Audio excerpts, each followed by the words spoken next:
Good afternoon, everyone. My name is Frankie Robertson. I am the founder and president of the Amandla Group.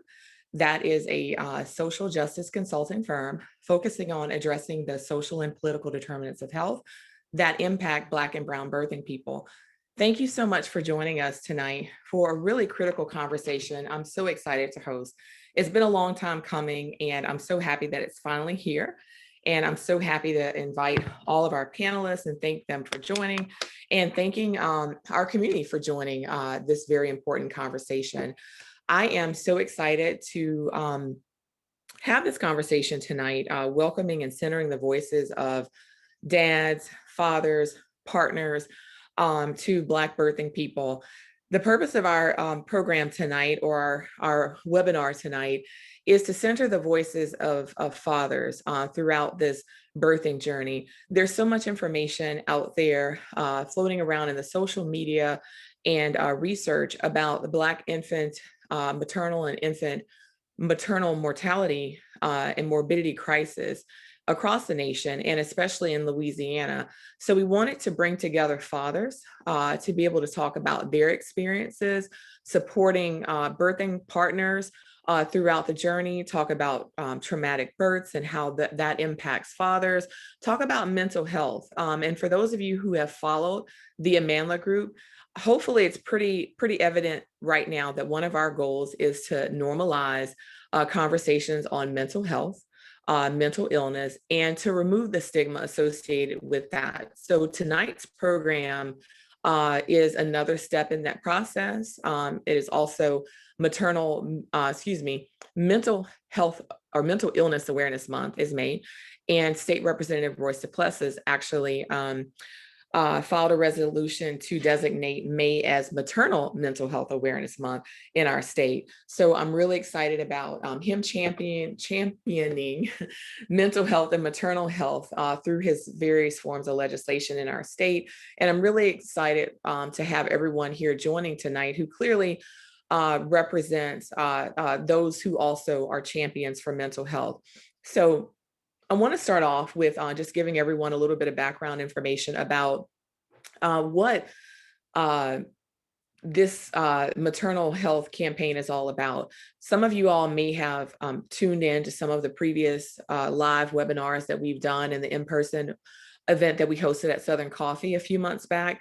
But tonight's webinar is a part of a statewide campaign called Black Mama Joy. It's a series of Black maternal wellness conversations focused on addressing the Black maternal and infant health crisis in our state, but not just in what I would say how we've come to know about the Black maternal health crisis.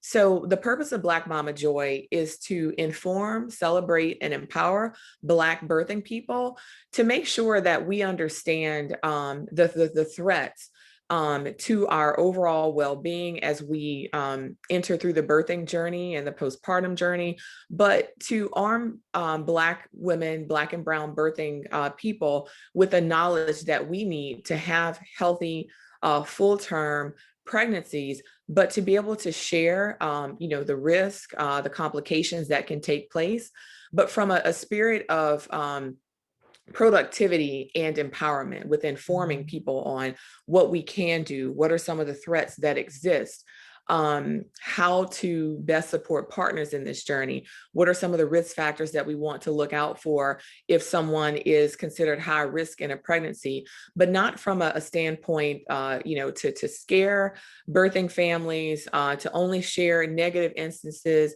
but to empower with knowledge, empower with information to be able to help people navigate this journey that they're entering into, but then also to preserve the joy, the beauty of this experience, if one finds it a beautiful experience, and if it's what one was planning for, but just to preserve the joy of Black motherhood, Black parenting, Black family, and just to be able to celebrate that, right? And not just focus on the things that can go wrong, but the things that go right.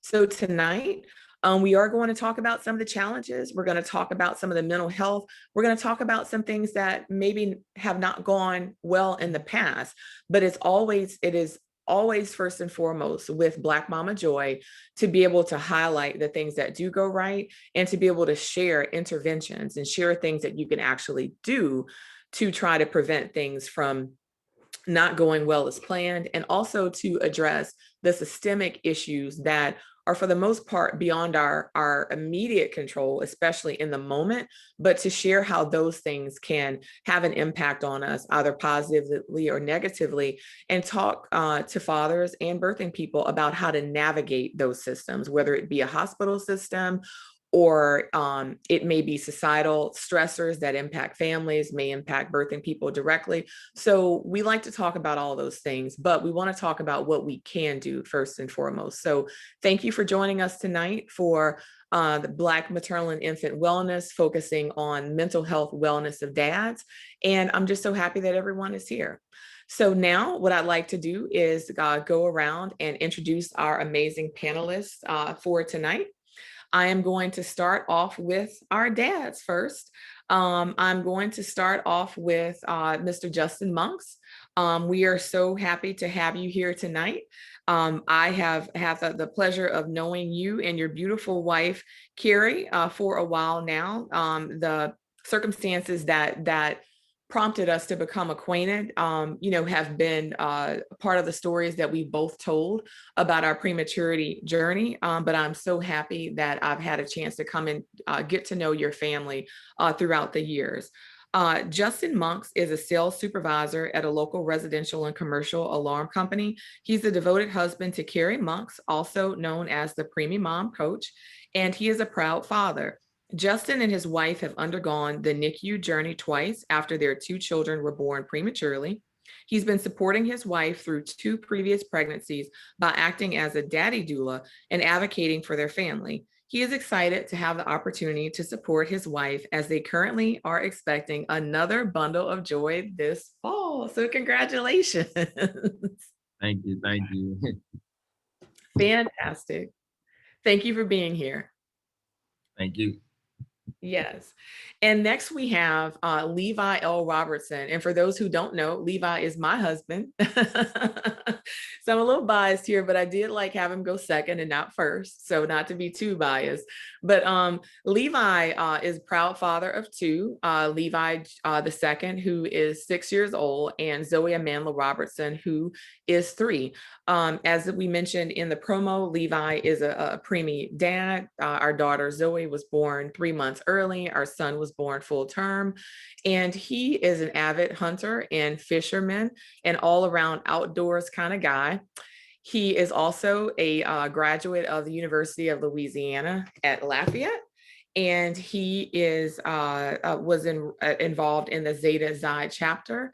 And we are very happy to have him here tonight to be able to share information about his NICU journey and just how he's been touched by maternal mental health, and as a dad, how he's been touched by this journey. So thank you, Levi, for joining us. Thank you. Thank you so much. And next, we have Dr. Bantu Gross. He is alumni advisor at KIPP New Orleans and Compassion Outreach of America.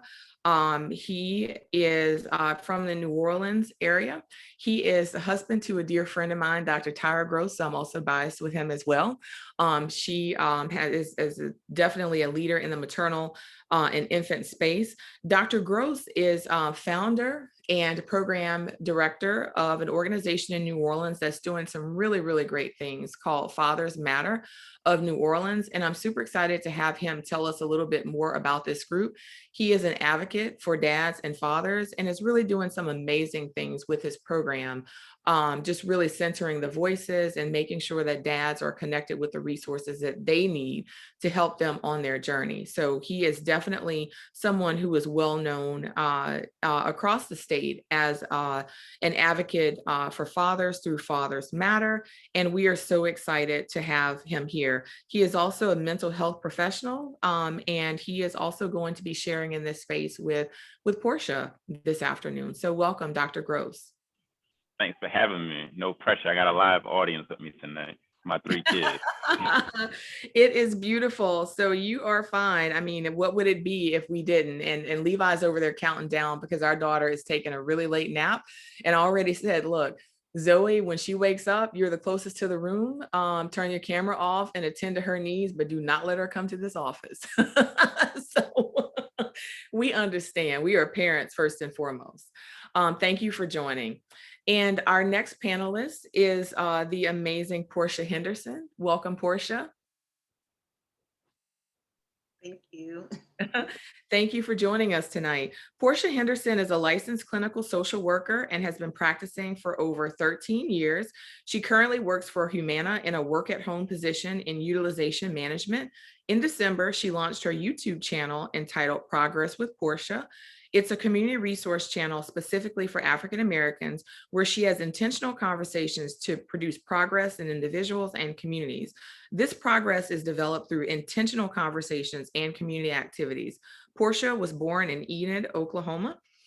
She spent her childhood in Colorado and has been in Louisiana since the 8th grade. She is a single mother of 2 children. She is a 2-time graduate of LSU, receiving her undergraduate degree in psychology and her master's in social work. So welcome, Porsha.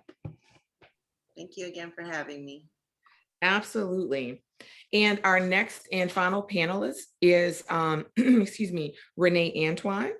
Renee Antoine is the Director of Maternal and Infant Health at March of Dimes, where her primary role is to develop and implement state programs that will assist in reducing premature birth, infant mortality, maternal mortality, and inequities within the perinatal health system. So welcome, Renee. Thank you. Glad to be here. Thank you. And last and certainly not least, our 2 phenomenal young scholars who are joining us tonight. And I will be super biased here because these 2 ladies have been really wonderful to the growth of the Amandla Group. We have Ayana Usuri, who's a recent graduate of Xavier University, and she holds a master's in public health. And she has been a key component of working with us with the Black Mama Joy campaign. So I'm sure you've seen her in the past. She is here, and say hello, Ayana. Hello, everybody. Thank you for being here tonight. You will see Ayana helping us host some of the chat questions and lifting up voices through folks to make sure this is an interactive experience for everyone. So if you have some questions for those of you who are attendees or even panelists, if you have something that you want us to be sure to lift up, please place it in the chat, and Ayana at about 8 o'clock will lift those questions up. And then also we have Brittany Smith. She is also a current student at Xavier. She is an amazing Amandla scholar, certainly thankful for everything that she's done. She will be helping us keep time today. So she's probably wanting to nudge me right now. And she is going to be lifting up some questions with Ayana in the chat as well. So welcome, Brittany. Hello, thank you. You are so welcome. Thank you for being here. So let's go ahead and get started with our conversation tonight. I'm going to pose our first question to Renee, just to get us started and to really set the tone with what we're talking about when we talk about mental health, specifically maternal mental health, and also some mood disorders that we see that do directly impact fathers in terms of them having the mood disorder. Of course, you're impacted when your partner is impacted, but I want to be clear on that. So Renee, just to set the tone for us to talk about what the Black maternal and infant health crisis is, like I mentioned before, it's widely discussed in the media. Can you please give us an overview of what exactly is going on and why Black women and Black birthing people are at an increased risk for death and maternal injury compared to our white counterparts? Yes, so such a great topic to start off with. So I first want to start off by saying that there is nothing inherently wrong with Black women. There is nothing inherently wrong with Black babies. We do live within a system that unfortunately has put us in a place to where we are mistreated or maltreated when going to get medical care within the perinatal period, which is any time between preconception, prenatal when that mother is pregnant, as well as postpartum period right after she gives birth up until a year. Specifically in the state of Louisiana, the preterm birth rate, meaning any infant that is born 37 weeks or less gestation, is extremely high for Black birthing persons and Black infants. It's literally 16.6 for Black babies compared to 10.8 for white babies. So that means if you are a Black birthing person in the Louisiana system and you are high risk, if you have any underlying health conditions, your chances of having a preterm birth are extremely high. Now, as I mentioned before, there is nothing inherently wrong with Black women. We unfortunately have a system by which equity, health equity, birth equity is not very leveled out. That means that we're not actually getting the treatment that we need. There are a lot of what we call near misses for Black women, meaning that you may go to the doctor's office and they may treat you differently because of the color of your skin, because of your economic level, because of what you're wearing or your language or something like that, right? So that combined with having several underlying health conditions makes us very, very high risk for having adverse or negative birthing outcomes. The Black maternal mortality rate, it's just as high. If you are a Black birthing person in this state in particular, you're 4.1 times more likely to pass away during labor and delivery or up until a year afterwards. And we know from data, from very good data actually, that over half of those deaths from our Black birthing persons were preventable. It was because of a miss in the system. Someone wasn't treated the way they need to be treated, or there was a miss in protocol. A doctor didn't follow up, a prescription was written wrong, or their voice just wasn't heard in delivery room, right?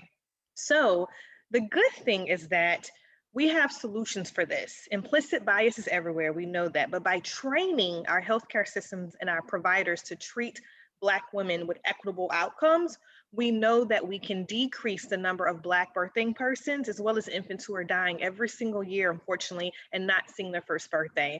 I hope that answers the questions on the state of Black maternal health and infant health. It does for me, and I think and hope that it will for our audiences as well. And if there's any questions amongst the panelists too, because it's important to lay that out, because there are people, you and I work very intimately in this space. So some of this information is like, we know, we live and breathe it, but we can't assume that the general public understands what's going on, especially oftentimes when you log on to Twitter or you log on to other forms of social media, or may see a snippet in the news for Black Maternal, Health Week, not specifically, but more so Prematurity Awareness Month and other months like that, where you see the crisis highlighted, but some people don't know what to do with that. You're like, okay, what does that mean? And a lot of people that I've spoken with, especially young moms, the answer that I hear is, I'm scared, or does this mean? And we're like, well, no, that's not what that means, but you do need to know that the risk is higher for us. It does not mean that is going to happen to you, but the knowledge of this disparity is very important. But then now, of course, we need to let people know, what do you do with that? And I've heard a lot from dads saying, I'm concerned about my partner, and they don't necessarily have, beyond that face value of those numbers, what that means for their partner. So you see people going into this experience scared, which is a really sad default place to be when it's such a happy time, for people who have been planning, this joyous moment. So we want to preserve that. So thank you for clarifying and shedding light on this. I do have a follow-up question for you about this as well. So May, as I mentioned, is Maternal Health Awareness Month, and March of Dimes has really been working to shed light on maternal mental health disorders. I really do commend the organization and many others with really working hard to share information about perinatal mood disorders, letting moms know what issues exist, letting the community know, and just really trying to normalize these conversations. So kudos to March of Dimes for that. When we talk about maternal mental health disorders, these are disorders that are pretty prevalent. And through Black Mama Joy, we of course work to educate and end the stigma associated with mental illness. Can you share with us the types of maternal mental health disorders and talk to us about how these are linked to birth trauma as well? Yes, another great, very important topic. So a mother's mental health is directly connected to her physical health and the health of her baby. That's the first statement that most people don't realize, that the way you are feeling, your emotions, your spirit, your mental health impacts your physical health and can have huge impacts on your pregnancy and your postpartum period as well. Many women experience mental health challenges during pregnancy and the postpartum period. These include things like depression, which we hear that word often sometimes as well, anxiety, or even post-traumatic stress disorders. So mental health issues, they are the most common complication of pregnancy and childbirth. And so we know that if we are able to screen and refer for treatment early on, we can prevent the majority of them. But when left untreated, maternal mental health disorders can have a serious medical, societal, and economic consequence. So let's break some of these down. Depression, that's the most common one we hear about, right? Postpartum depression. It occurs in almost 20% of new mothers, right? And it is the most underdiagnosed pregnancy complication, as mentioned before.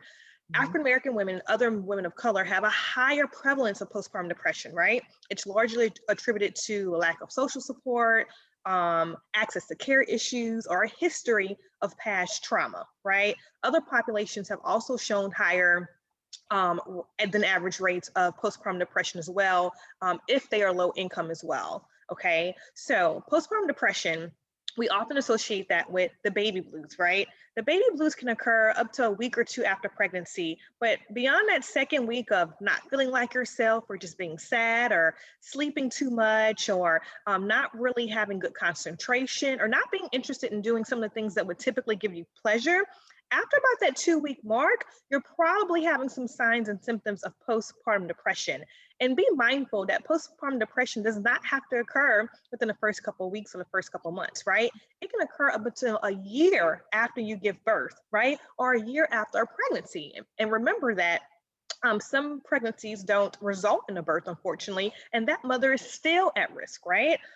So we know that the longer you go with these symptoms being undiagnosed, the higher you are at risk for having, more symptoms basically go for longer and longer, and then more serious things can happen later on.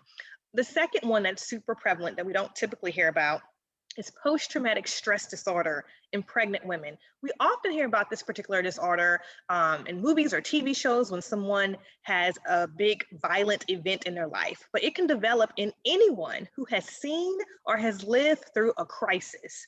And when we think of crisis, we don't typically think of childbirth, but unfortunately, especially with our women of color, our pregnancy and childbirth experiences have become a public health crisis because of mistreatment and maltreatment throughout our entire process, right? So approximately 10% of women will have some type of post-traumatic stress disorder following childbirth.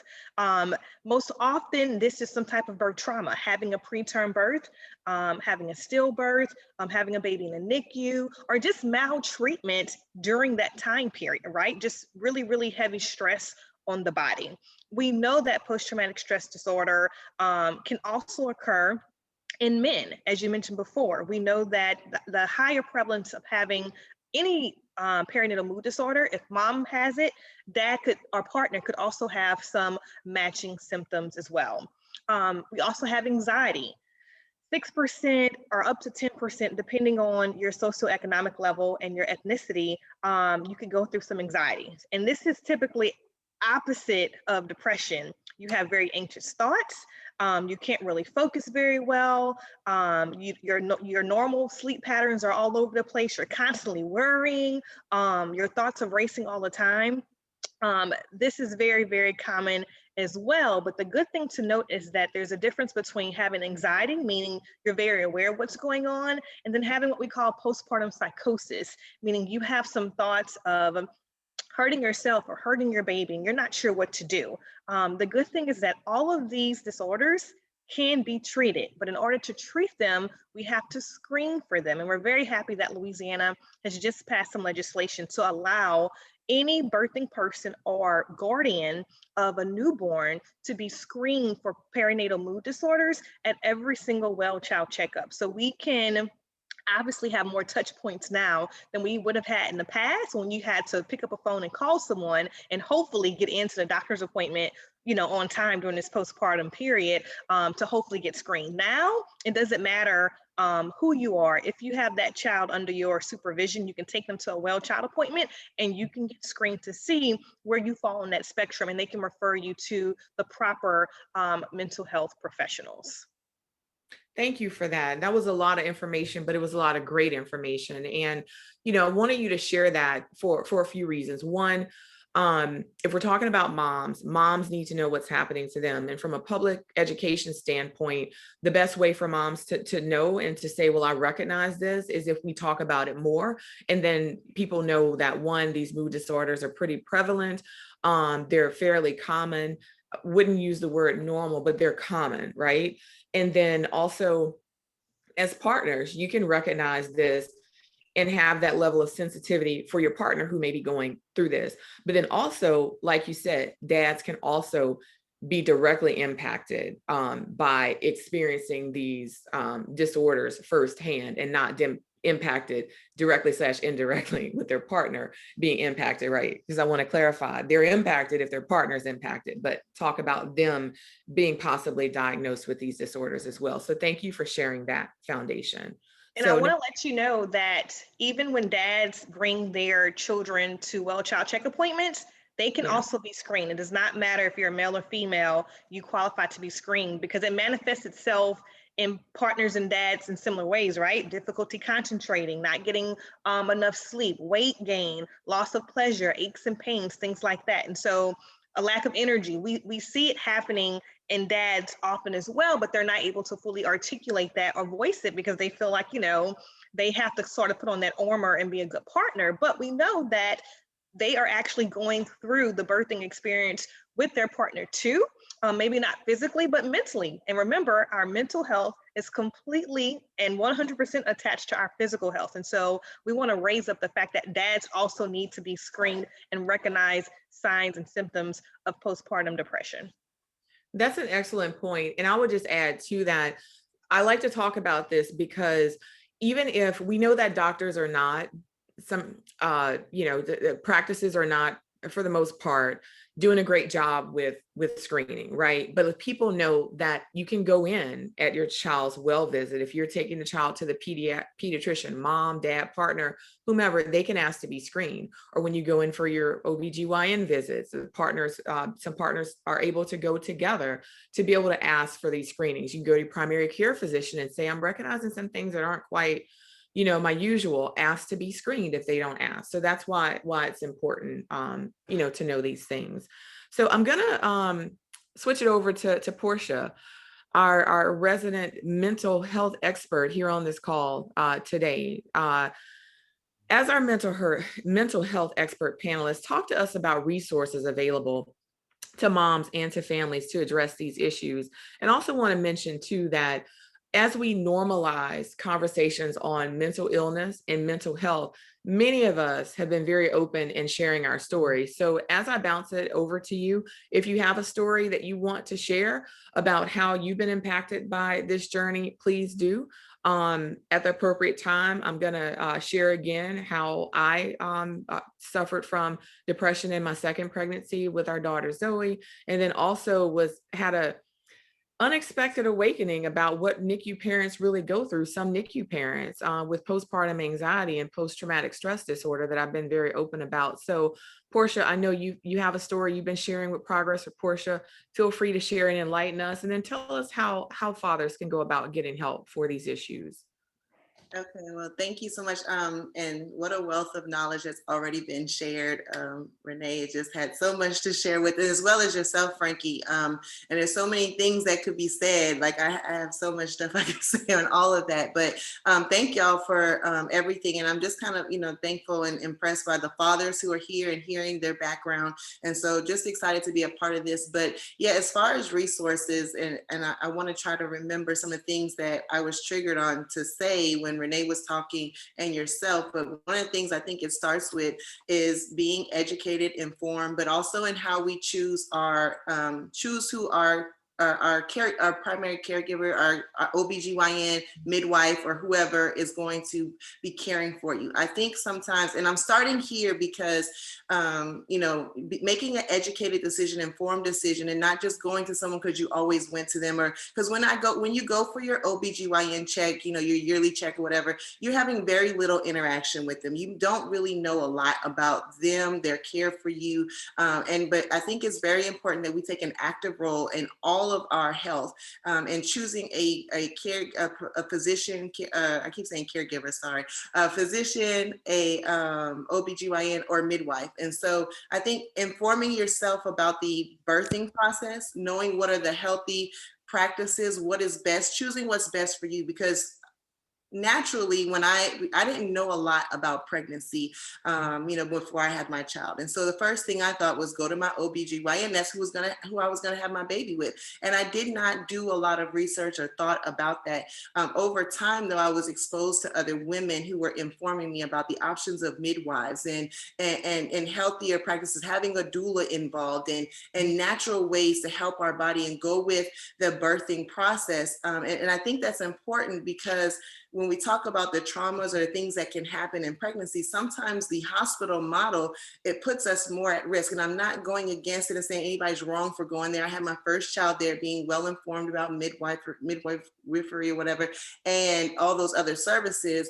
But I chose my first child there, and I had my second child with the midwife. But I think finding what you feel comfortable with, educating yourself, knowing the resources, and having someone that you know listens to you, cares for you, and can educate and inform you. One of the things I think, as far as a resource, when I had my second child, well, even my first child, we attended classes, and I found that to be very helpful and important, because they talked they didn't do the greatest of jobs initially, but they did talk about topics that would impact fathers as well as mothers. And because many times when you're preparing for a child, the mom may be the one reading the books. And I don't want to generalize that, because some dads may read the books and stuff about it, but many times it may be the mom who's doing all the reading, and the dad's working and preparing financially, building stuff for the baby. And that's I'm generalizing that. That's not fair to do, but that may be, just some stereotypical ideas. But I think both people need to be very informed and educated on the process. And that has to start at the beginning, because you don't want to wait till the end. And some people may already be at the end, and that's fine. We'll get to that. But if you can start at the beginning, being well informed, both people, the father and the mother, because the mother may be informed, but then if she's in the middle of the crisis and trauma, all that information is not helpful to the father.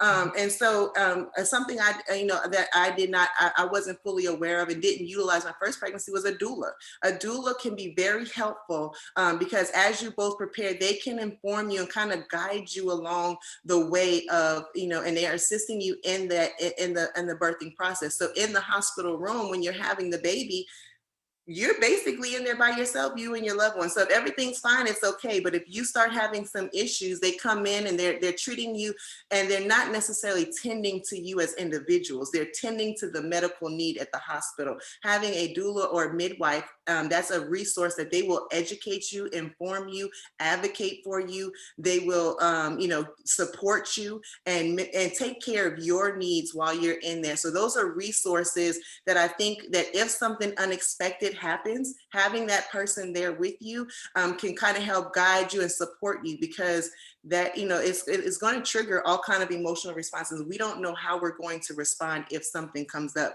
and then having a postpartum doula, somebody who can come into the home after you have your baby. That is a resource, because they come in, they can assist with lighthouse duties, they can educate and inform you, they know signs and symptoms, they are able to see things that you may not catch as, okay, these are signs and symptoms that you may want to talk to your provider, you may want to discuss this, and even in providing that emotional support to the spouse and or the mom.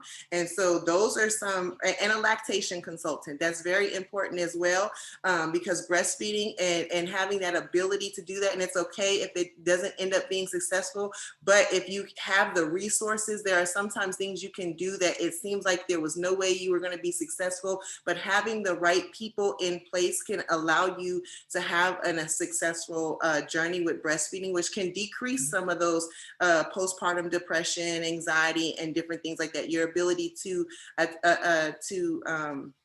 to bond with your child during that time. And if you don't, again, there are resources and supports to help you, kind of navigate through that. So those were just some resources for people who are pregnant and, going through those processes. I think being educated, informed. But then as far as outside of that, of course, there are counselors that you can have that you can talk to. And now, due to COVID, people are definitely utilizing virtual services more. And I think after having a baby, that may be something that would be very useful to a family, being in the home, being able to do that.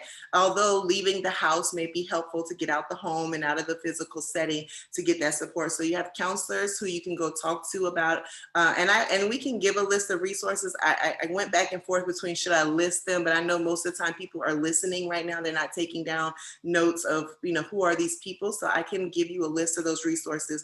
But talking to a counselor, because and I think Renee mentioned, some people are going to be more prone to be more at higher risk, maybe because of previous trauma that you've gone through. I am an advocate that everybody should have a counselor. Everybody should have a therapist. And I love that Renee was saying that they're going to now be screening for mental health with the pediatricians. But I think all doctors' offices should be mandatory to screen for anxiety, depression, and different mental health issues, because we should not, people who are not informed and educated about mental health should not be the sole person that has to come up and bring up the issue to their provider.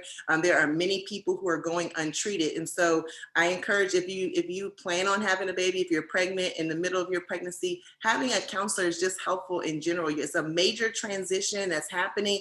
We don't have to think of it as something bad has to happen. I have to be in a bad place mentally to go talk to a counselor. You're having a major life transition. Things are going to be shifting and changing. And then there are things that could have happened in your childhood that can unexpectedly be triggered even through a normal, healthy pregnancy. You can have some things that come up, even if you're not dealing with postpartum depression, but you still can have triggers and things that come up. So having a counselor involved in that period of time is important, period. So establishing a relationship with a counselor and the doctor, even with the OBGYN or the midwife or whoever, having the husband or the partner or whoever it is to come to the appointments and feel confident and comfortable with those providers. Because if you have to then begin asking questions, if you have to start advocating, you want to already have a level of connection with the person. If you never came to the appointments, you never showed up, they may be more hesitant to feel like I can speak up right now and say something, especially in a hospital setting where it's just so much going in and so much going on. And I'm sorry, I'm going long, but so the psychiatrist, talking to a counselor, psychiatrist can help if you need any medication management. Yes, doctors can do it, your OBGYN is, but when I started seeing a psychiatrist, my professor who referred me, he said, Porsha, going to your primary care physician for your psych meds or your OBGYN is like going to a foot doctor for your heart issues. The psychiatrist is trained in dealing with mental health issues. And so it is important to know that, and it can be helpful to have a psychiatrist, but it is okay to start with your primary care physician or OBGYN. Support groups are available, online resources are available. There are phone line supports. And so again, I can share those resources at the end. No, that was phenomenal, Porsha. And just so you know, at the end, I'll announce that for the folks who are registered, we'll send out a resource list as a follow-up for everyone who's registered, because we have their contact information. But because we're also going to broadcast this on social media channels and host a watch party, we can place that information in the chats, right? So we will make sure that we get that out if you get the list of us. So that was phenomenal. Thank you. I want to actually speak with Dr. Gross right now, but also just a reminder to all of our panelists, if there's a question that you want to hop in and answer after I pose it to that person, feel free to do that. Don't want to take away from anything that you feel passionate about as well. Dr. Gross, so you work with fathers through your program, Fathers Matter New Orleans, and Porsha has shared some resources with us, targeted to everyone, but a lot specifically about mothers and resources, but then also those same resources, as she mentioned, are good for fathers and partners to have too.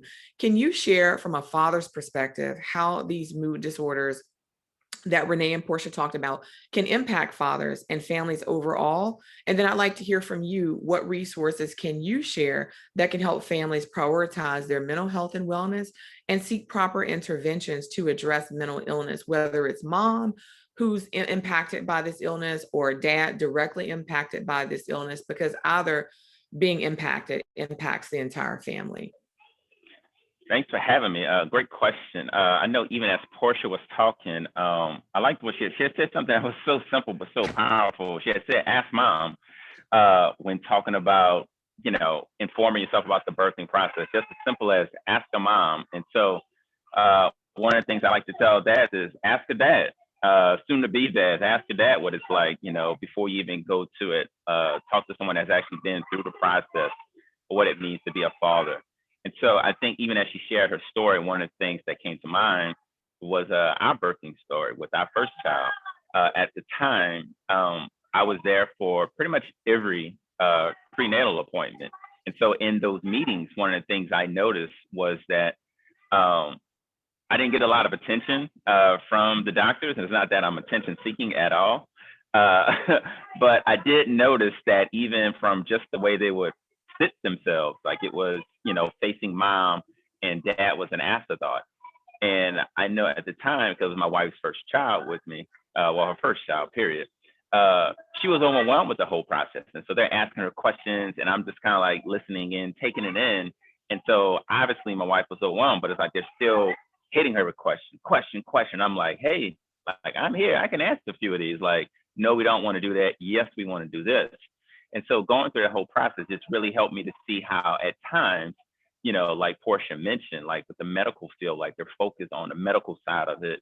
And with doulas, they focus more on the person side of it. And then as a dad, I'm focused more on the mom side of it. And so I think having fathers involved on the front end of the process helps mom put them at ease with the whole process, because it's taxing on the body, it's taxing on the mental side of it as well. And so having dad step in there to help with that is important. And then when you think about the family in general, when I talk to the dads, I talk about how, we as fathers, we are to lead the families. And so we set the tone in the house. And so if we're together mentally, then the rest of the family can be together mentally as well. We're the backbone. We're supposed to be there to help set the tone, help people be at ease. And so when dad's all right, family's all right. It's kind of the mantra I like to live by. And so, and especially as a mental health expert, I recognize the importance of it. Even now with our beautiful 3 children, I recognize like, hey, we need to get out the house. The pandemic, yes, we all got to be cooped in, but we need to walk around. We need to smell some fresh air, take the shoes off, touch some grass. This is what an actual person looks like. They're not just on TV. They're actually out in this world.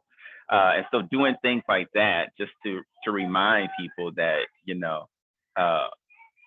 if we lose it upstairs, what more do we have?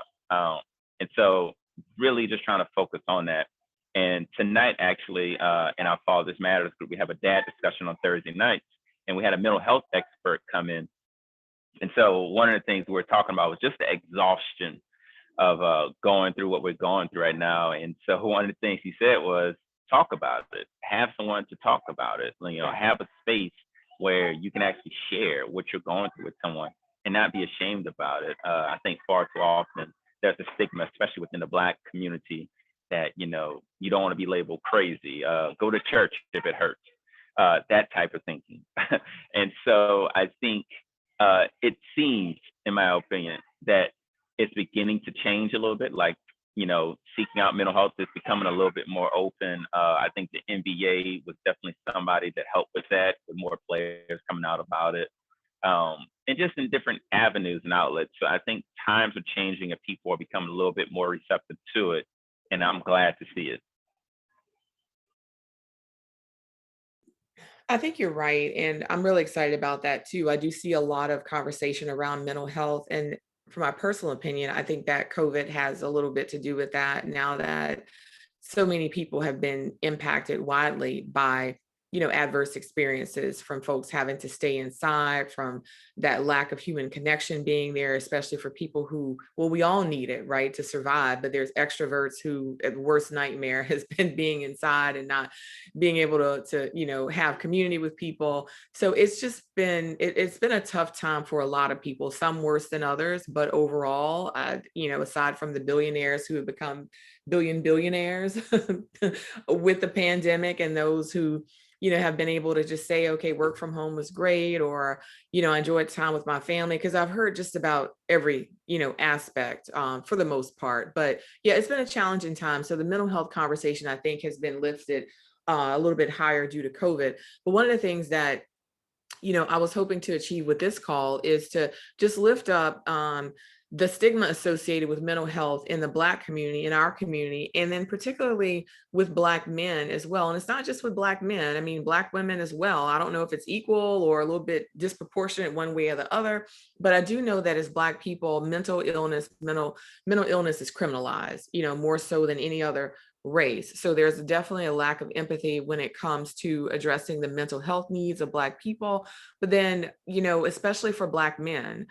So not sure how much of that stigma is of the associating criminality with this, and it is a part of the stigma of not, acknowledging when there is a mental health issue, or if that blatant lack of empathy that we know exists across the board. Not sure how much of that is fueling just the stigma associated with mental health. And like you said, people calling you the infamous crazy word, and just not really knowing truly which came first, right? And then you mentioned the religious aspect. Pray it away, go to church, talk to pastor. Well, pastor may not have a focus in this, right? So pastor can do some things, but sometimes, like, you need that clinical professional who knows what they're focusing on.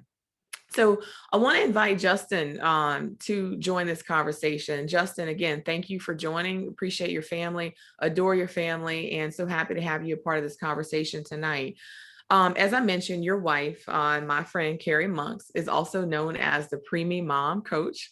And she often talks about your family's experience with premature birth and your role, not only as a husband, but as her dad doula, as she affectionately calls you.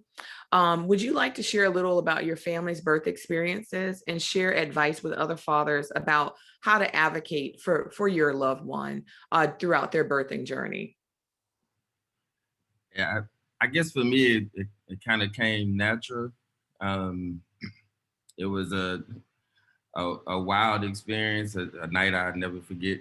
When the night Jim was born, our first baby girl, I didn't know what to expect. I just knew I needed to get her to the hospital. And when we get there, like, everything just goes 0 to 100. Things were, it was scary. And to hear a nurse, tell my wife, no, we have to take the baby or you're going to die. The baby's going to die. I didn't know what to do. So first thing I thought of is just calling on my Lord and Savior. And I dropped to my knees. I prayed. I came back in the room. I told my wife everything would be okay, and to not fight this, and let the doctors do what they need to do. Um, of course, you all know our baby girl was born, and even though she was one of the tiniest babies I've ever seen in my life, I mean, she's so full of life today, and just so much joy. But just when I say it came natural, just being there and knowing that my wife she wasn't herself. She didn't have the energy, or she's in the bed. Mm-hmm. So I needed to be there to speak for her, to make sure things went right, to learn, because this was a experience for both of us. Mm-hmm. So just being there as her support system and guiding her through it, that's just something that, like I said, it just came natural. And going into our second birth, it was it was scary because we know what we went through the first time. But we also know that the guy we served brought us through it. So we felt great about it. And here we are again, getting ready to do it again. But just, it was just a wild experience. And all I can say to other dads is, you want to make sure you're there. Like Dr. Gross was saying, you want to be there. You want to make sure you're listening, make sure you're paying attention, because you have to be your wife's advocate. You have to be there to speak up for her. You have to be there to take notes or just do certain things. If it's just rubbing her feet, whatever is needed, you need to be there to do that. So just make sure you support your wife and support your babies, and I think that's all you need to do. Thank you. Thank you. And I'm gonna welcome Levi to this conversation. I know on the back end here, you've been busy. So I see you camera going off. That looks familiar for me throughout the day and come back on. So we probably need like take a deep breath real quick. But I know. Boy, do I know. And the manless scholars are like, boy, does she know. I want to pose a question to you right now. I've often shared our journey publicly, with me being the spokesperson, for both of us. But I've always stressed the importance of understanding how our birth journey has not only impacted me as a mom, but you really ×2 as a dad. Your concern for me, like Justin mentioned, his concern for caring what the doctors told him about his wife, but then also his unborn child, and just trying to be aware of like how I feel as a mom and my baby and my concerns that I have. But then looking at you have not only your care for our baby when she was born preterm, but then also what types of consequences that meant for me, dealing with high blood pressure and things like that, and then having this spontaneous C-section. So I've always tried to be in tune to that. So the journey not only impacted me directly as the mom and the pregnant person, but you ×2 as a dad. What would you like fathers to know about our journey and how it has impacted you? Or if you'd like to share a little bit about our journey with everyone who's not familiar. And then what advice would you give fathers experiencing the same? Well, like Justin said earlier, same thing with us, this thing all happened so spontaneously that, we didn't have time to really react to it. Kind of just went with the flow. Of course, at that moment, everything was going well before, and until the doctor said that, this baby has to come out now, is when, basically my life got shattered, because I was thinking for that point in time that everything was fine. And then for the doctor to say that, it's like he saw something very serious going on. And at that moment, as you already know, I felt like jello, because I lost all my backbone and everything, because I had no power in this whole situation. So just like Justin, I fell to my knees also and prayed, because there's no one else I can call beside the Lord. This was a very scary experience. Fortunately, all the right people were in the right place at the right time. And we were blessed with our daughter, who stayed in NICU for 2.5 months. And in fact, that in itself was a very traumatic experience, just visiting her there. Basically, like I told my family, it's like Zora looked like she was part of a machine. She had cords and wires and tubes and everything running through our body, to sustain her life. And it was just a very scary moment just to see that. And just to know that the March Dimes had, so much impact on making sure all this equipment was there for parents who need that type of extra support for their child. But nevertheless, it was still a very scary experience, because we were really blessed with our child coming through this whole situation with minimal issues. However, every day while we were there was very traumatic. Phone calls, from doctors need to do emergency surgeries or something, or we know what was next, basically. But fortunately, it all worked out. So get a little choked up just thinking about it now, because seeing Zoe now and know how far she's come is always just a blessing, truly a blessing. The Lord took us this far, I know He won't forsake us. Absolutely. And thank you for sharing. So needless to say, yes, certainly getting choked up over here.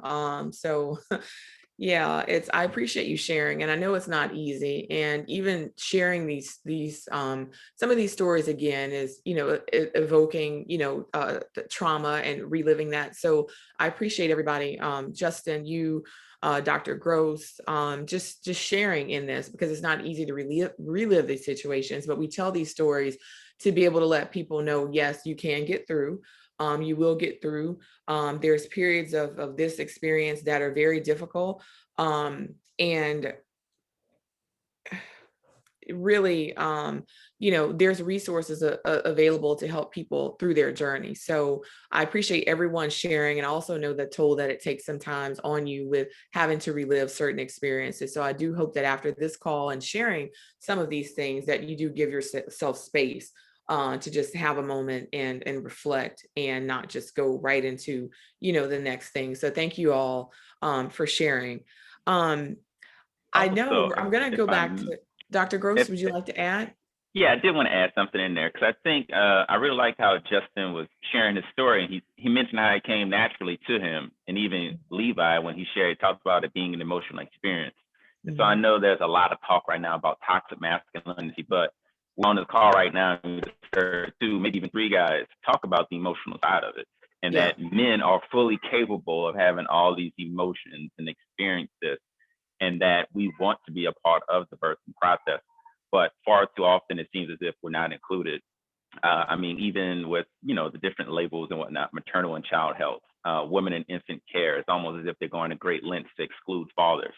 And at the same time, when fathers aren't involved, there's a lot of attention on that. But there's not enough attention on, like, hey, can we support fathers on the front end? And so on this call, you have three Black fathers at that, who are definitely a marginalized group. When they say that, we're not there, and then not to go too far off, but, we are celebrating the 1 year anniversary of George Floyd, who was a father who was murdered by police. And so he leaves a child behind. And so, that happens far too often, where fathers are murdered at the hands of other folks, and, a child is left behind, and that man wanted to be a father. But even on this call, we're demonstrating just the continuum of emotions that men experience, from wanting to be a part of the process, from being at the prenatal appointment, from feeling like jello at the thought of their child not being able to make it. And then even the spiritual side of fathers.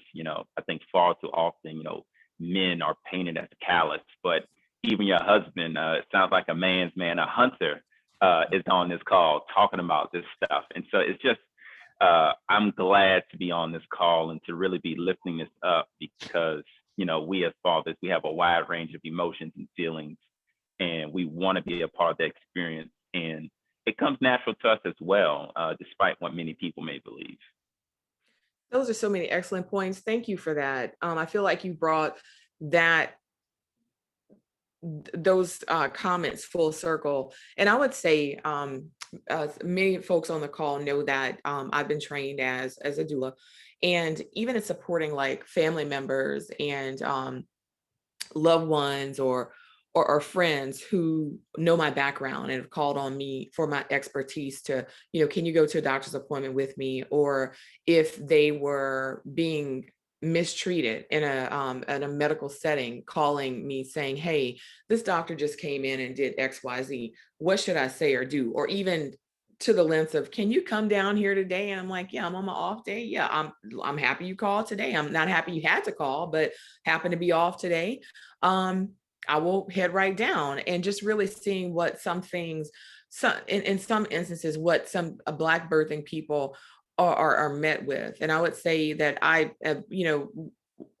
Levi can say that, we've been very fortunate in many of our experiences that, we have a good relationship with our OBGYN. And, from that angle, we have been very fortunate, but that's not everyone's story, right?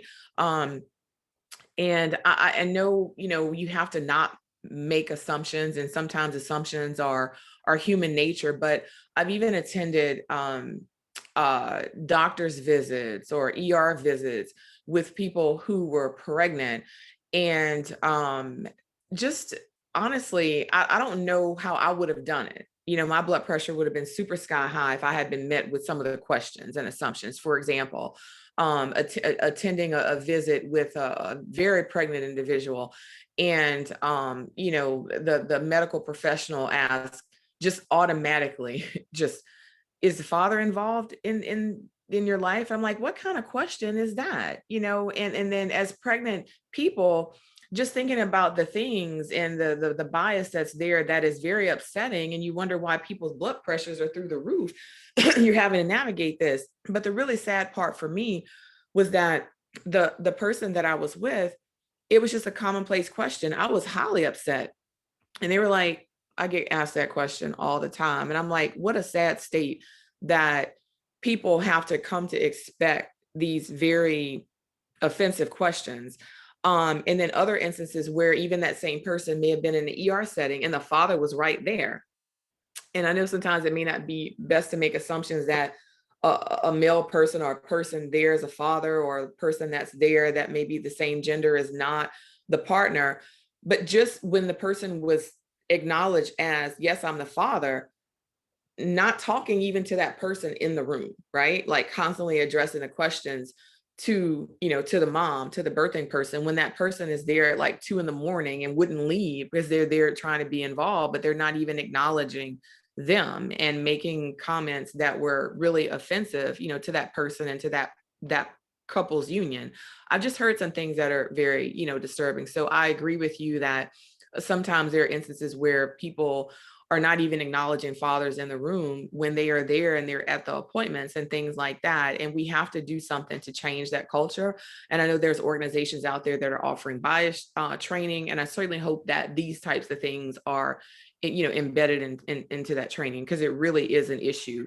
I do want to take a moment and give Ayana and Brittany the floor to just see if there's any comments. I'm not really seeing anything just yet in terms of questions, but I'd certainly like to invite the participants on the call to take this opportunity and drop some questions or even comments that you may have in the chat.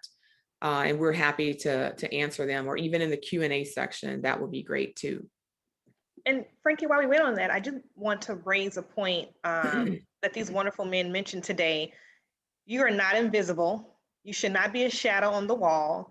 Absolutely. You deserve the right. It is your God-given right to be a part of the full process of your partner's perinatal journey. And as a mother, as a Black woman, and as a wife to a Black man, I can completely agree and empathize with going to the OB's office and they looking at me, right? And their physical tone, their mental tone, it all showed me that he was invisible to them, right? I was almost invisible to them, but my husband was definitely invisible. And he attended every single appointment on purpose so that they could know that he was going to be by my side every single step of the way. And in labor and delivery, I did not want him to leave because I knew about some of the high risk things that could occur. So I just want to clap for you all, because that's amazing. Not only that it comes natural to you, but that you actually not only want to be there, but stood up for your wives.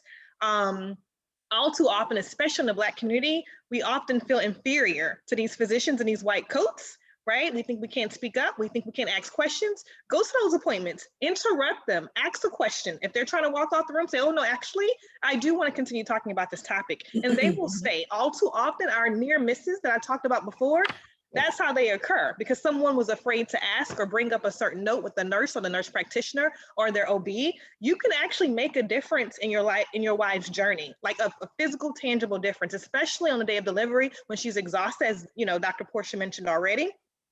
Post-traumatic stress disorder happens in that way. Patient-centered care happens in that way. So in that delivery room, don't just stand to the side, go in there. Be fully involved, especially if you don't have access to a doula or midwife. You are your wife's literal voice in that moment, and you could save her life because of that. I've heard so many stories of men having to jump in and say, wait a minute, my wife just said she was feeling pain. The doctor's ignoring it. Nurse come back in here and see to her, right? Or she's dehydrated or her blood pressure's going up. Whatever the case may be, you are her advocate. Don't feel like the doctor's above you. You know your wife best. You are her first and her first champion foremost. So I just want you all to remember that when they're treating you a certain way or giving you a certain tone or making certain passive aggressive phases and sentences like we know they do, don't let that phase you. Still go in there with your full armor on, with your notes ready, and get through the day and get through that journey, because your wife is depending on you or your partner is depending on you for that. So just remember that. I mean, that's what you're here for. So I'm so glad the three of you already have that, but so many men don't. So many men are intimidated by the entire process and they feel completely overwhelmed. So we want to let them know today that they don't have to be, that they were God-given for this right. So good job with that. Those are a lot of great points. And I just want to say something too, because I try to cover all bases. I know that I was very fortunate in my journey that Levi attended all of my appointments. Our first pregnancy, he was there with maternal fetal medicine and the OBGYN visits with our second pregnancy. But I also want to state, because I know this is not what this group is saying, but just for the record, for public, when they see this call, that when you don't see fathers there or partners, it does not mean that that birthing person is alone. And some birthing people are alone. Different support systems look like different things to people. And sometimes there are partners or fathers involved, but because of our capitalist society, can't get off of work, and inadequate leave structures and various things like that may prevent those who want to be there supporting that birthing person from actually being there. So just so that, of course, physicians who may be watching this in general public and medical professionals who are treating Black and brown birthing people, the absence of a second person in the room does not mean that it's always that person is by themselves.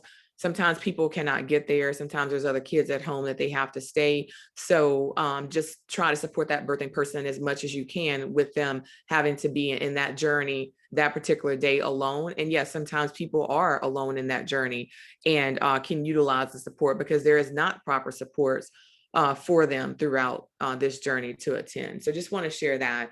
And then want to turn it over to Ayana and Brittany just to lift up some of these comments in the chat as well.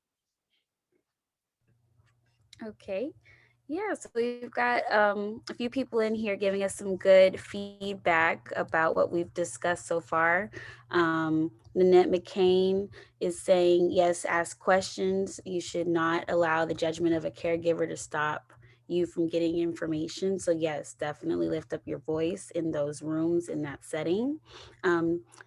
Tahisha Marshall saying in here, massage therapy can help relieve tension or stress that you feel in your muscles and connective tissues. It can help increase blood flow and promote relaxation. So maybe think of massage therapy to relieve physical symptoms associated with depression. And Dr. Gross in here, yesing and amening those comments. And Ms. Marshall also sharing massage decreases stress, relieves fatigue, increases energy, and reduces anxiety. So yeah, massages seem like the go-to when you're dealing with a stressful situation. I know I like a massage. But yeah, not seeing any other questions at this time in the chat. Wonderful. Well, thank you. And certainly as questions come up, certainly ask them. I do know that some of these names in the attendees list, I do recognize. I know Nanette is a doula, so we're talking to folks who already know what we're talking about. But please, yes, if there's some recommendations, come see me at Physical Stress Release. We got a business plug. Let's see, we want to support Tahisha Marshall. Yeah, we want to support our entrepreneurs. So absolutely, we'll drop that when we go live. Certainly feel free to drop that in the chat. That would be great. And then Renee put marchadams.org. some resources there in the chat. And again, we'll put those in the live stream as well, but definitely want to be able to draw upon these resources. So, and if there are questions that come up, place them in the chat. And if we see a question, we want to lift it up, we can certainly add it in for our panelist questions here. So I want to go back to Porsha. So we've heard from our fathers, they've shared experiences, and you've worked a lot with Black men to remove the stigma associated with mental illness. What advice would you share with fathers who can relate to what we have heard today?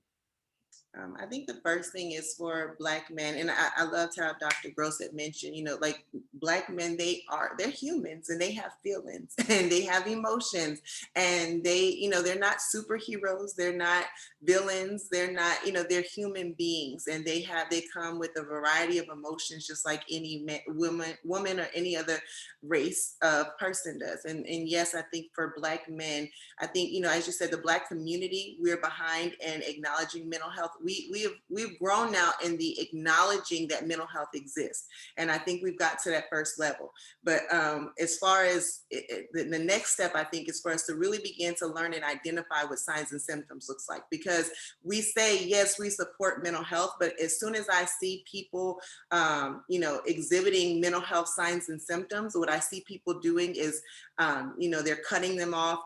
I'm not dealing with this. People, you acting funny. You're doing this. With mental health, when people begin to have mental health signs and symptoms, what they do is typically have behaviors that are not necessarily things that you want to be a part of, and it's not their fault. And so they can be, like you said, they could be excessively worrying or talking about something. They could be, they could be angry outbursts, with anxiety. You can, they may isolate. They may, pull away from people. They may begin to overwork or play video games too much, or do all these different things, or overindulge in alcohol or smoking or different behaviors. And so what we do is we don't understand. We become frustrated and we detach. And I think the first thing for men to do is to own their health and their mental health and begin to educate, inform themselves, learn about, because of the discrimination and all the different things that they've dealt with, and how they're mistreated. And it's not just Black men, it's not just Black women.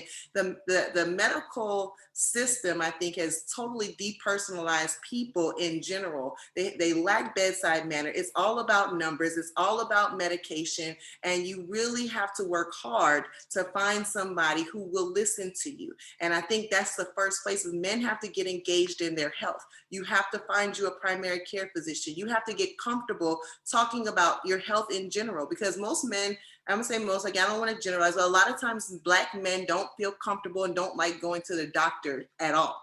Now, and then you get into specialized care, we're talking about an OBGYN, we're talking about giving birth, and we wonder why they're uncomfortable and detached. But when they go to the doctors, the mistreatment we're talking about, like I said, being overlooked, not listened to, all that stuff is exacerbated with Black males. You go to the doctor. I had to learn the hard way from when I was in college.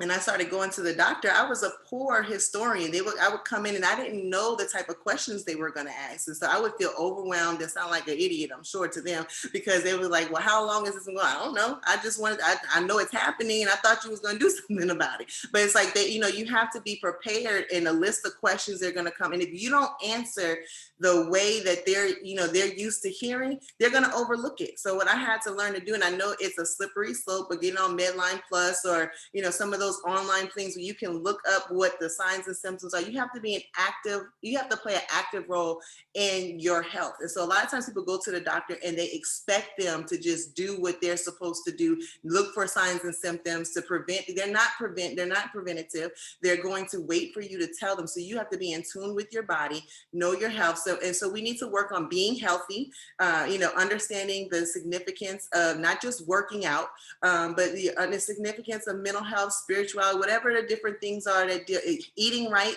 A lot of men may work out, but then they still don't eat right. And so all of those things are important to the baseline of your mental health. So starting there, taking care of yourself, educating, informing yourself about health and mental health, and utilizing resources available to you, understanding that it's okay. And I think in general, and what we can do as a society is that we can provide safe places for men to be human. And it sounds simple, but really we don't allow that in our homes. We have too many demands. We have too much going on. We don't have time to sit and listen and ask questions about how are you doing. Even when we talk about how the doctors, you know, they may have the father to the side. I've seen in families where they're overlooking the man when it comes to when that baby is born. The women of the family, they crowd the home and they're coming and they're doing everything, and they're not even considering sometimes even the mother or the father, because the grandmother, so there's that mother in the family, they don't mean any harm.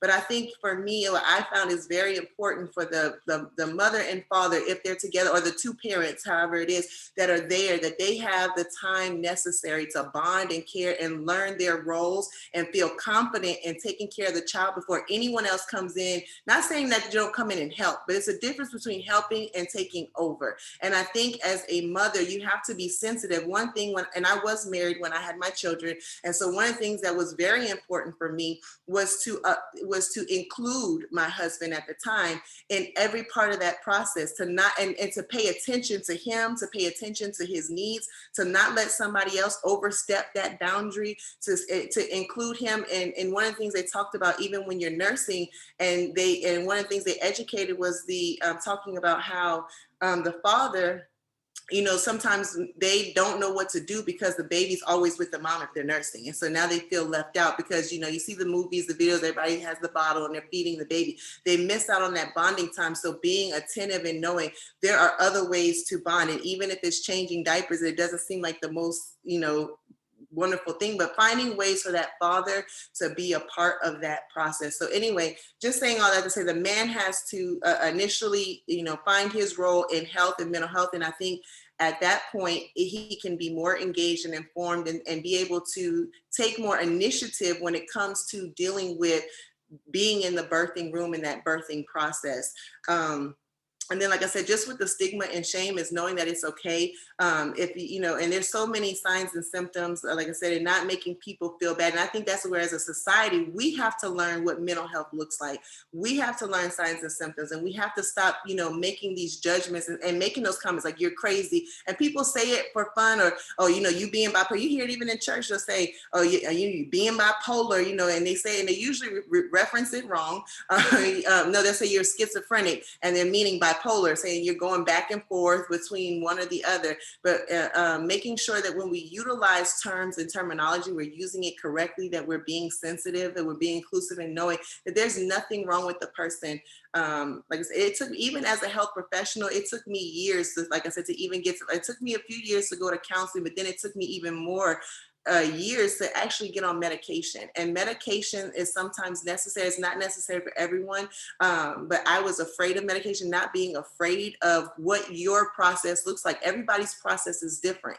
And so I think for men, again, another thing is, don't be afraid of, okay, if I go there, what are they going to say? What are they going to tell me I need to do? Just start the process, start with the counselor, talk to somebody, and knowing that, you know what, at the end of the day, I have to figure out what works for me, being educated, informed. And like I said, for those of us around people to stop making fun, making jokes, and really start embracing, having more compassion and empathy for people, you know, as a whole. And I don't know if I answered, I think I did. You did. You're always answering it. I always definitely can count on you to share. And it looks like Dr. Gross didn't unmute. You went into this question a little bit as well. But my next question is, what steps can we take as Black people to end the stigma associated with mental illness and find the support that we need to thrive individually and as families? And you really did get into that. I'd really like to know what Dr. Gross thinks and what you would like to add to that question, if you could. Yeah, I think one of the things that I want to bring to light was what Porsha had said about the helping versus taking over. And so for our third child, the one you probably hear in the background, when he was born, we were in the midst of the pandemic. And so family wasn't invited to come. It was just me, mom, and baby. And so I really enjoyed it because, to Porsha's point, you know, when a new baby arrives with any family, everybody wants to come there. But during the pandemic, it was like just mom, dad, baby, that's it.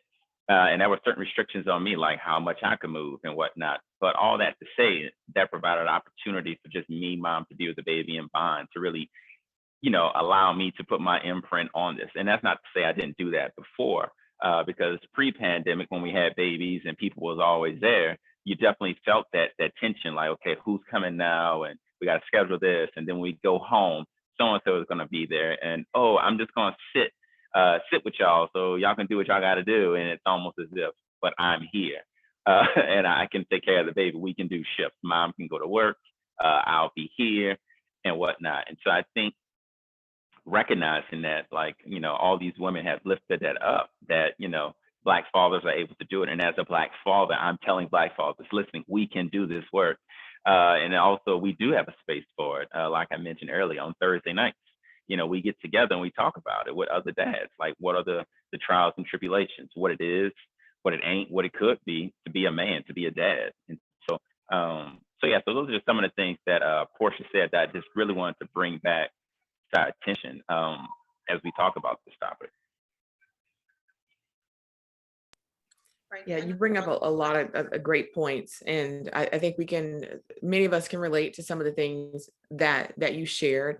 And I think even just looking at, as partners in this journey, even when things go well as planned, and like you said, the transitional piece of that, like even in your birth journey, especially for that first child, there's a transition there with just redefining what your relationship looks like after a child, and then having to work harder in redefining, what that looks like moving forward. Now that it's not just you and your husband, your wife, your partner, there's, a life. And as that life grows, then even that changes the dynamics. You have the toddler, and then you have your little mini teenager toddler and all that kind of stuff.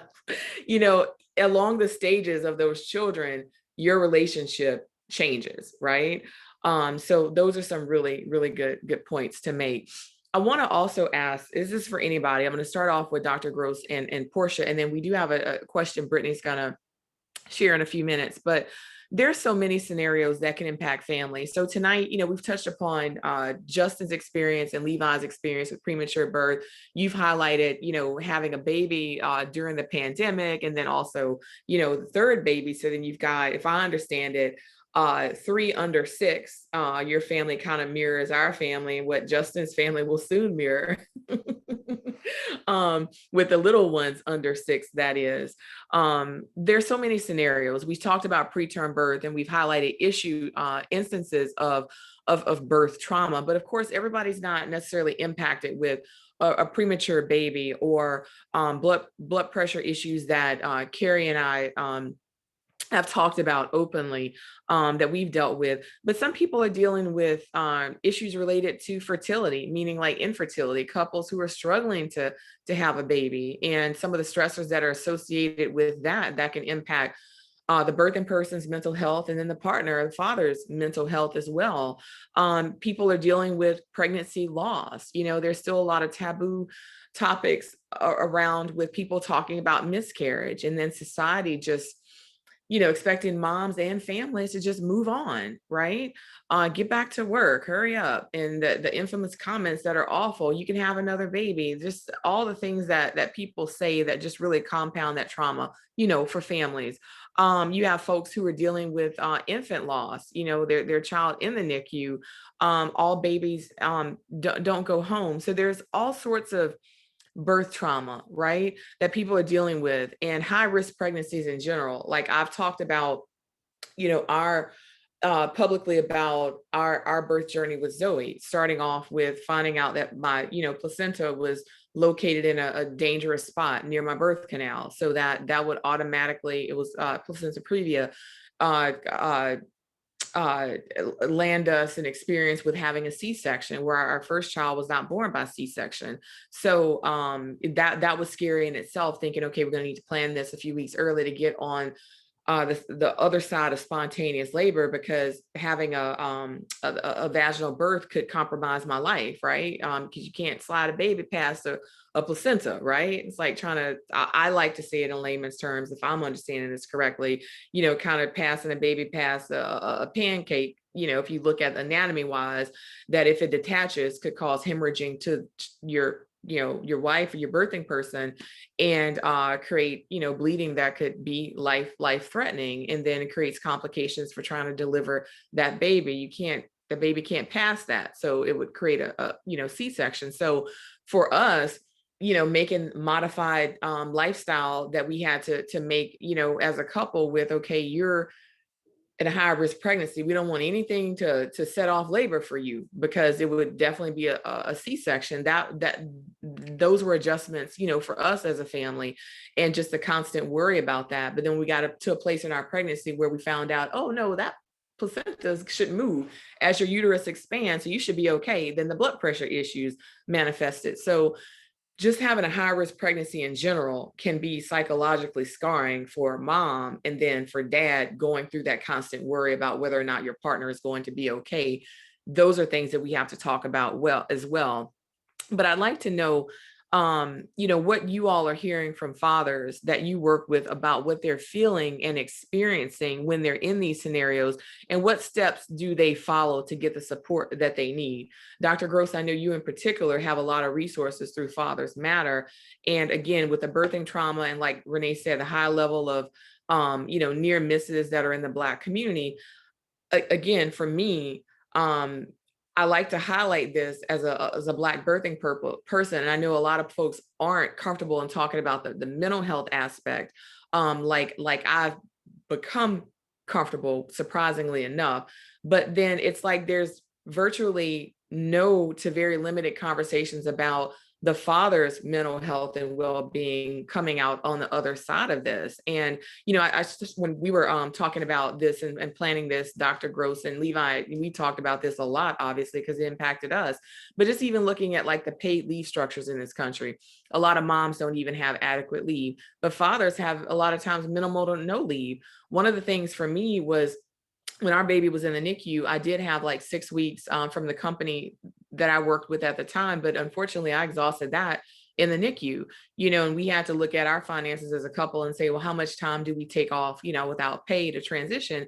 But my husband was at a company where he hadn't made quite a year with, so he didn't actually get leave, but he was able to use his vacation and sick time, one, to cover me the week that I was hospitalized leading up to our birth, and then two, the week in recovery after my birth, because I stayed and I was unstable for a week after that. But then Monday morning, guess who had to go back to work amidst all this trauma, nearly losing his wife and child. And I've always been in tune to that, and I know he's not the only one. So we only have a few minutes left, but I just want to speak to like what people can do to get the support that they need, because there's a lot of Black fathers who are in that same scenario that Levi was in, without just basically having to go to work and act like nothing ever happened. Yeah, I'll keep it simple. Speak up. Speak out to the men in your family. Just start there. Talk to them about it. And obviously, you want to find the healthy people that's going to give you good advice. So I would say start with that on the very baseline. I was actually, when I was talking with the mental health professional we had on the line, I had mentioned to them, it's really hard to find Black male counselors out here. Yeah. And so that's really hard at times. And so I think, starting with the men in your family, and then even doing, a Google search, like where are some Black male counselors that, can totally understand my situation, and I don't have to break down the Black experience for them to understand where I'm coming from. So, and then I would even say podcasts. There's a couple of fatherhood podcasts out there that you can kind of listen in on just to kind of see what's being said. And then obviously I would definitely point them in my direction to fatherhood support groups where we talk about it with other dads who are going through it. Even as you were talking about those different scenarios, I was thinking of a story of a dad, the birth of his first child, and the child went to NICU. He wanted to see the child in NICU, but apparently he couldn't do that and was arrested. And so it was a traumatic experience for him that he couldn't see his child in the midst of a pandemic. They wasn't too sure if he was the dad or if he should be there. And so it was like, well, put on these handcuffs for a little bit, and we'll straighten this whole situation out. So yeah, Wow. so that's still a lot of work that needs to be done. Wow, that's a pretty frightening experience. And I actually want to give Brittany the floor. I think there's a really good question that she has that I would really love in closing for you to share. Anyone who wants to answer, to share your thoughts on this. So Brittany, take it away.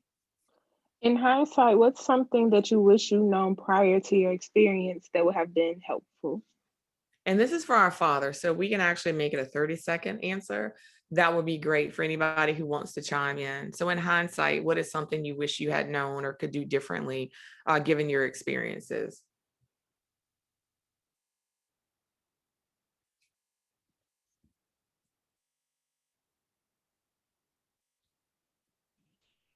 I thought Justin was about to jump in there. So I'm reaching for the mute button. That's why I was pausing over here.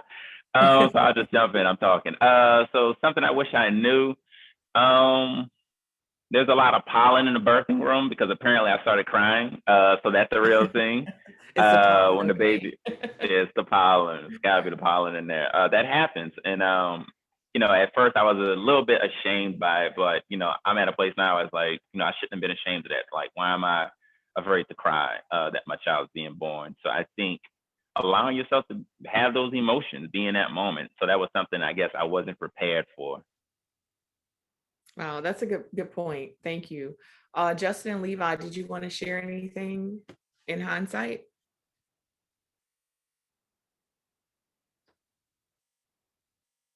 No pressure. I see Justin's not moving, so that's a no, but I see Levi like kind of looking for that mute button.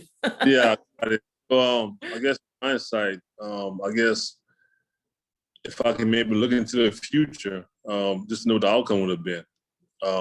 Because that would have stopped a lot of that pollen for me, because I just been crying too, and the whole ordeal.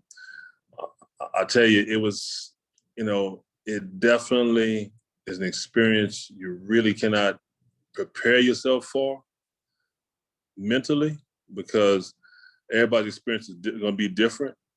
But I know it came a point in time when I realized just how much I loved my wife, how much I love this little girl who I haven't even met yet, and how much I did not want to lose either one of them.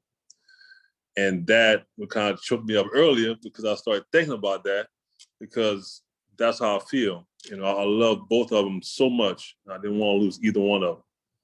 And I think, looking back at the whole experience, now I can look back and say, well, you know what? Maybe I've done this differently. But, I think we did everything we possibly could at that particular moment. Only thing I can think of that I could have maybe done differently, maybe have been a little bit more supportive, a little bit more, I don't know, I don't know. It just happens so fast and things just happen so quickly. Thank you for that. And I would say the question wasn't so much, just to clarify, wasn't what you would have done differently as if, the father was to blame, but just maybe if there's something that you would do differently to advise other fathers, right? Not necessarily that there was a deficiency, as a father, but more so, I don't really know, but it wasn't a deficiency-based question. So I want to clarify that for you and everybody else. So I think we all did the best that we can do in that situation, whatever our scenario is, everything happening so fast, not having a playbook, and then being met with some unforeseen circumstances that are just debilitating in that moment. So it wasn't that type of question, but thank you for your openness. And just for the record, I think you did a great job and you did everything that you could do. And based upon what I've heard from Carrie and know from Dr. Gross, same thing for Justin and Dr. Gross, the other Dr. Gross as well. So yeah, thank you all. We are at a point where we actually have to go and close, but the great thing is I wanted to announce that we are going to have a part 2 to this conversation.